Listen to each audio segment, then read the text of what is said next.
और सीधे चंपावत चलेंगे, जहां राष्ट्रीय राजमार्ग परियोजनाओं के शिलान्यास में नितिन गडकरी के साथ सीएम धामी मौजूद हैं।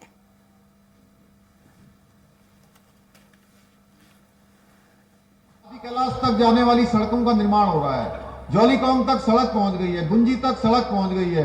अभी हाल ही में आदरणीय प्रधानमंत्री जी ने भी वहां पर अपना दौरा किया और वो भारत के पहले प्रधानमंत्री हैं जो 18,000 फुट की ऊंचाई पर पहुंचकर आदि कैलाश और पार्वती कुंड के उन्होंने दर्शन किए हैं। भाइयों बहनों, उसके कारण से आज तेजी से हमारे राज्य के अंदर बहुत सारे लोगों का आगमन हो रहा है। बहुत सारे लोग हमारी तरफ आज देख रहे हैं, आने की तरफ देख रहे हैं। और हमारा प्रदेश धार्मिक दृष्टि से भी बहुत ही महत्वपूर्ण है, जहां हमारे यहाँ 4 धाम, हमारे तीर्थ, हमारे मंदिर, हमारी आस्था के स्थान, ये सिर्फ दर्शन के स्थल ही नहीं है, ये हमारी हजारों वर्षों पूरी जो हमारी सभ्यता है उसकी भी पहचान है। वो हमारे लिए धरोहर है, अमिट निशानियां हैं। भारत ने हर संकट का सामना करते हुए कैसे खुद को अटल रखा है। ये जो हमारी धरोहर हैं, ये हमारे जो पर्वत हैं, हमारे देव स्थान हैं, हमारे धार्मिक स्थान हैं, ये उसके साक्षी हैं। ये हमको बताते हैं कि संकट बहुत आए लेकिन हम अपनी जगह पर बरकरार हैं। जहां पर हम थे वहीं हम हैं। कोई भी देश अपने अतीत को भुलाकर कभी भी आगे नहीं बढ़ सकता, कभी भी विकास नहीं कर सकता। हमें संतोष है कि हमारे प्रधानमंत्री आदरणीय मोदी जी के नेतृत्व वाली सरकार ने बीते 10 वर्षों में बहुत स्थितियों को बदला है। आज देश दुनिया के अंदर, अभी अजय भट्ट जी कह रहे थे, आज पूरे भारतवासियों का, चाहे वो विदेशों में भी रहते हैं, उनका मान सम्मान बढ़ा है। मैं भी इन्वेस्टर ग्लोबल समिट के संबंध में जब इंग्लैंड में गया था, वहां मैंने देखा वहां के मंत्री जिस प्रकार से भारत का गुणगान कर रहे थे, हमारे यहाँ G20 की प्रशंसा कर रहे थे। निश्चित रूप से मेरा नहीं, पूरे हमारे भारत के रहने वाले 140 करोड़ भारतीयों का वो सुनकर गर्व से सीना ऊंचा हो जाएगा। भाइयों बहनों, हमारे प्रधानमंत्री जी के नेतृत्व में 4 धाम के साथ ही मानसखंड माला मिशन के तहत हमारे सारे मंदिरों का यहाँ पर जीर्णोद्धार हो रहा है। बहुत सारे मंदिर हमारे जो मानसखंड माला मंदिर मिशन में है, 16 मंदिरों को हमने पहले चरण में उनका विकास करने में, उनका पुनर्निर्माण करने का हमने संकल्प लिया है। हम उस दिशा में तेजी से आगे बढ़ रहे हैं।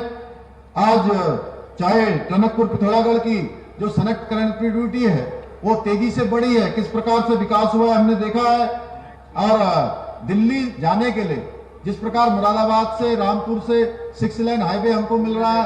आप यहां से जाते थे, मेरे खटीमा का बाईपास भी आपके ही कारण से हमको मिल पाया। मैं आज इस मंच से आपका उसके लिए भी धन्यवाद करता हूं, क्योंकि खटीमा का बाईपास भले ही हमारा वो बहुत बड़ा बाईपास नहीं है, 6 किलोमीटर, 7 किलोमीटर, 8 किलोमीटर का बाईपास है, लेकिन उसमें जाने वाले लोग नेपाल के भी हैं, टनकपुर बनबसा के भी हैं, पिथौरागढ़ और धारचूला तक के लोग उस बाईपास के बनने से जो उनको शहर के अंदर से जाना पड़ता था, उससे काफी उनको आराम मिला है, काफी सहूलियत हुई है। इसके साथ साथ मुझे यह बताते हुए प्रसन्नता हो रही है कि जहां दिल्ली देहरादून एलिवेटेड रोड का काम तेजी से चल रहा है, वहीं ऋषिकेश कर्णप्रयाग रेल परियोजना का काम भी जल्दी ही पूरा करने की ओर आगे बढ़ रहा है। भाइयों बहनों, ऐसे अनेकों काम आज आगे बढ़ रहे हैं। मैं बहुत ज्यादा आज इस अवसर पर नहीं कहना चाहता हूं।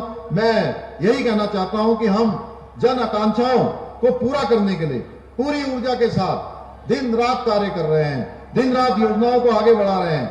और जो पहले की सरकारों में जो वादा करने की गारंटी देते हुए केवल चुनाव के समय में वोट बैंक के तहत उनको बरगलाने का काम होता था, हर वर्ग को छलने का काम होता था, वो सारा का सारा बदल रहा है।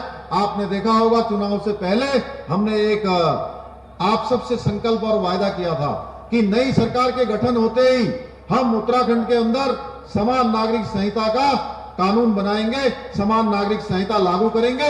हमने विधानसभा के अंदर वो विधेयक पारित कर दिया है और सभी के लिए समानता का कानून जल्दी ही प्रदेश के अंदर लागू होने जा रहा है।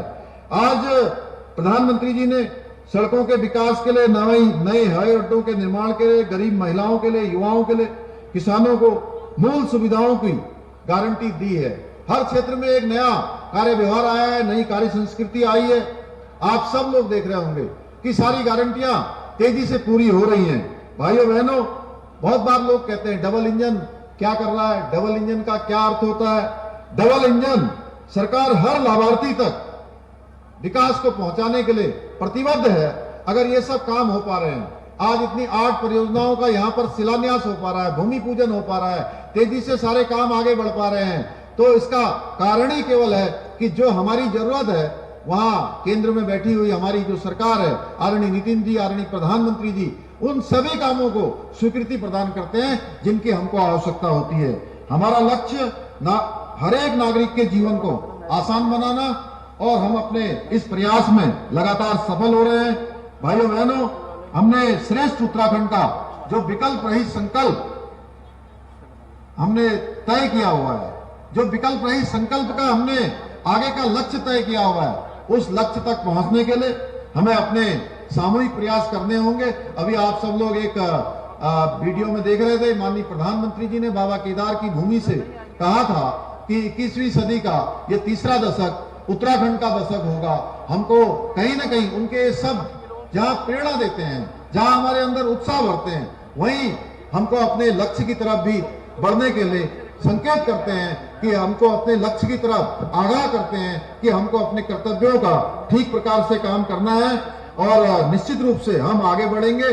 देवभूमि उत्तराखंड आने वाले समय में पूरे हिंदुस्तान के श्रेष्ठ राज्यों में इनका नाम होगा। भाइयों बहनों, ऐसे बहुत सारे काम हैं। मैंने पहले ही कहा कि मैं आज नितिन जी का बहुत धन्यवाद करता हूं कि पहले से जहां आज इतने कामों का यहाँ शिलान्यास हो रहा है, उससे पहले यही ककराड़ी गेट से बेलखेत राष्ट्रीय राजमार्ग संख्या 9, जिसमें 282 करोड़ की धनराशि आपने स्वीकृत की थी, वो काम पूरा हो गया है। इसके साथ साथ पिथौरागढ़ जाने वाला जो ककराली गेट से राष्ट्रीय राजमार्ग है, इसकी संख्या 9 से 28 तक है, जहां पर तमाम जगह पर भूस्खलन होता था, वो भूस्खलन का भी ठीक से ट्रीटमेंट हो गया है, उपचार हो गया है। 192 करोड़ रुपए की धनराशि इस पर खर्च हो चुकी है। इसके साथ साथ पिथौरागढ़ से ककराली गेट टनकपुर तक का 71 करोड़ की धनराशि से अन्य भी जो जहां पर भूस्खलन का बार बार खतरा होता था, वो काम हो गया। इसके साथ ही जो हमारा राष्ट्रीय राजमार्ग 9 है, पूरा पिथौरागढ़ से लेकर टनकपुर तक विभिन्न स्थानों पर आप देखते होंगे, अक्सर हमको समस्या आ जाती थी कि थोड़ी सी बारिश हुई, थोड़ा सा मौसम खराब हुआ तो सड़क बंद हो गई। उन सब पर बहुत न्यूनता आई है, और आने वाले समय में बिल्कुल हमारा ये सड़क जो है हर मौसम में 24 घंटे चलने लायक हो जाएगा। उसके लिए आपने हमको सारी धनराशि भी दी है, सारी स्वीकृतियां भी दी है। ऐसे बहुत सारे काम, नेपाल से व्यापारिक गतिविधियों को बढ़ाने के लिए जो ड्राई पोर्ट है, उसका निर्माण भी तेजी से चल रहा है, जल्दी वो काम भी हो जाएगा। अभी हम नीचे उसका वो जो प्रेजेंटेशन लगा हुआ था, वहां हमने देखा है टनकपुर से जलजीबी मोटर मार्ग, इसका 55 किलोमीटर का काम अभी तक पूरा हो गया है, जिसमें 308 करोड़ की धनराशि से किया जा रहा है। टनकपुर में अभी पिछले दिनों एक बड़ा बस अड्डा भी हम लोग यहाँ पर बनाने जा रहे हैं, ISBT, जिसका लगभग 56 करोड़ रुपए की धनराशि उसमें खर्च होगी।